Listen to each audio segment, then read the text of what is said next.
Good morning. We're going to talk today about managing money matters. And we're going to do it from A to Z.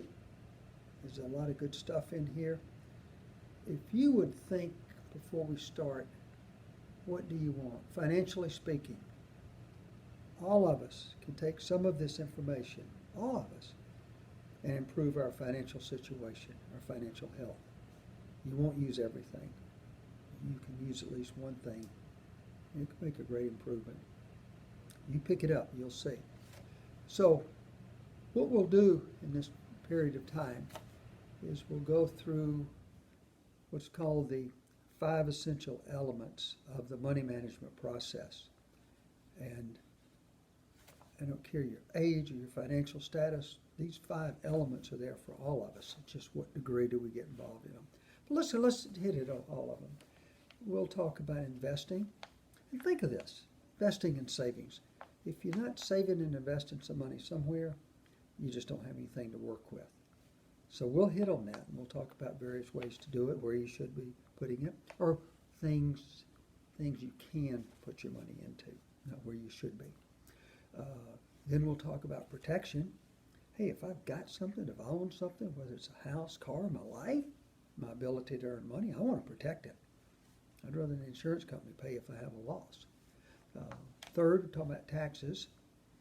Would you think that's the largest expense most of us have in life? Then we'll get into retirement planning.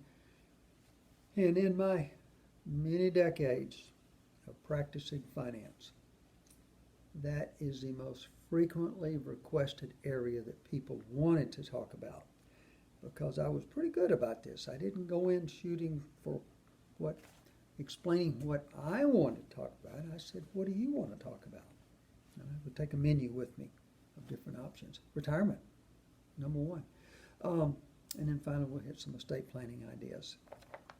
In the middle of this, we'll put a few good thoughts together on budgeting.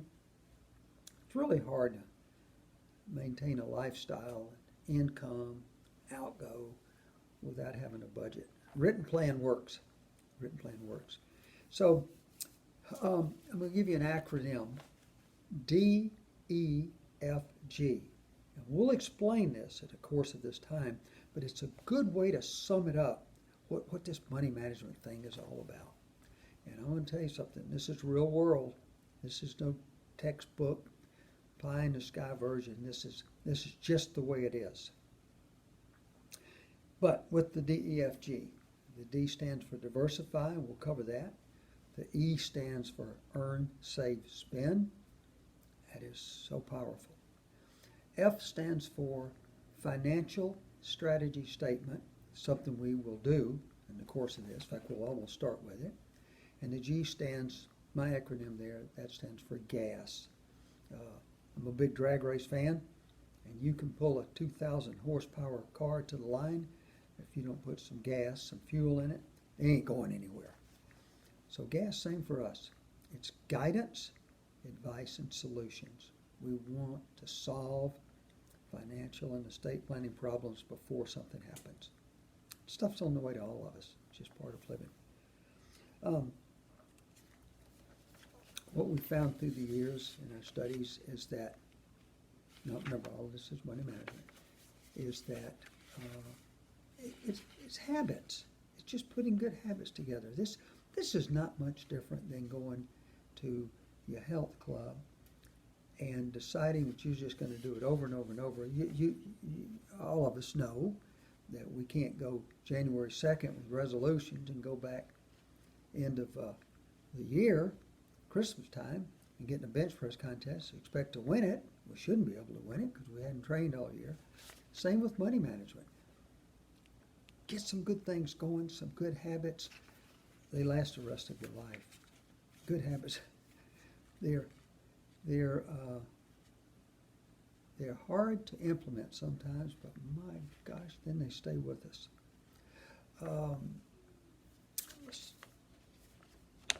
Okay, now think on this. Speaking of habits, and this is a good example. Do we ever need behavior modification on our money management techniques? Maybe, yeah. And here's an idea. We can go to some of those fancy coffee houses now, and for $5 we can get some coffee. Or we can go to McDonald's. I know the senior discount, 79 cents. Maybe it tastes a little different, maybe it doesn't. But that's a 5-to-1 ratio rounding this thing off. So do we have to have the $5 coffee? Maybe budgeting in $1 for your coffee will work. That's $4 left over for your investment pool.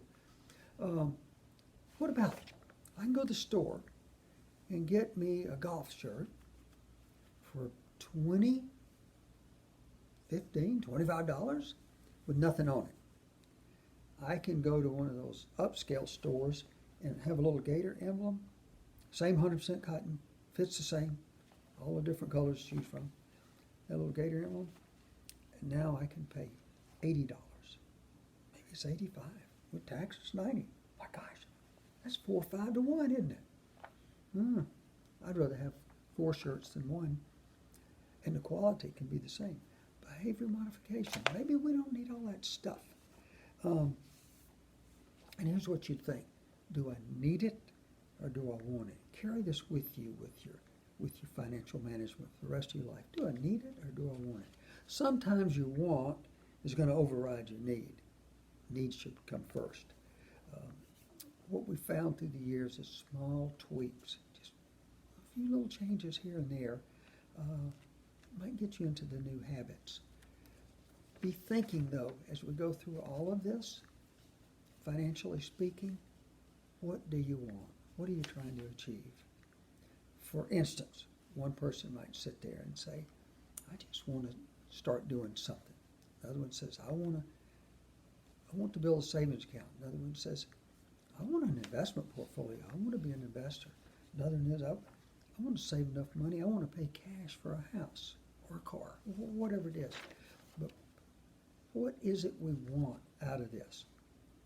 You'll get some explanation on probably every topic that all of you are thinking of, which is going to be different. But we probably will hit on it because I've got, again, got some time in grade in doing this. And I think you'll find that all financial planning is about income planning. All financial planning is about income planning. We want to have our money situation set up, whether we live, one day we don't want to work anymore, but we want to still draw our income. We die, what happens to all your stuff and your family? You quit your savings one day, what happens then? Do you have enough? Maybe you get hurt along the way. You can't earn any more money. Where does the money come from? All financial planning seems to hover right around that. Now, why do we save and invest? Why do it in the first place? I found various reasons, but most folks want to build up some profits. They want to earn some money on their money. I've found that I want some savings because things come up. Yes, the emergency's there forever, but other things come up. And maybe I want some savings so I can go buy what I want instead of charging it. Think of this one day.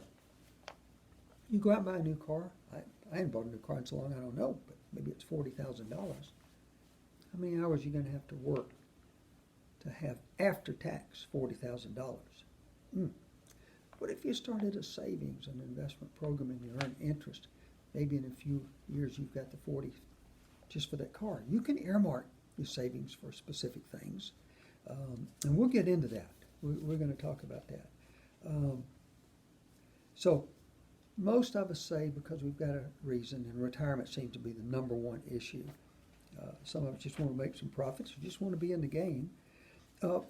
For our investments, I'll define for you what mutual funds are, because it seems to be what it's in every 401k plan in the country. We'll look at what CDs are, bonds, real estate. What are annuities? That's the backbone of the pension system of the country. A lot of us don't even know what an annuity is. We will. Not that you have to have one. I think one of the great advantages of this is that you're going to get the information and there are no products sold. You're not buying anything.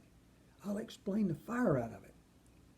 You're not in the pressure situation of buying. This is going to be a really good time to learn what you want to learn about various tools and techniques. And it's just for education. That's all the world we're doing. And then we'll talk about how to win at the money game.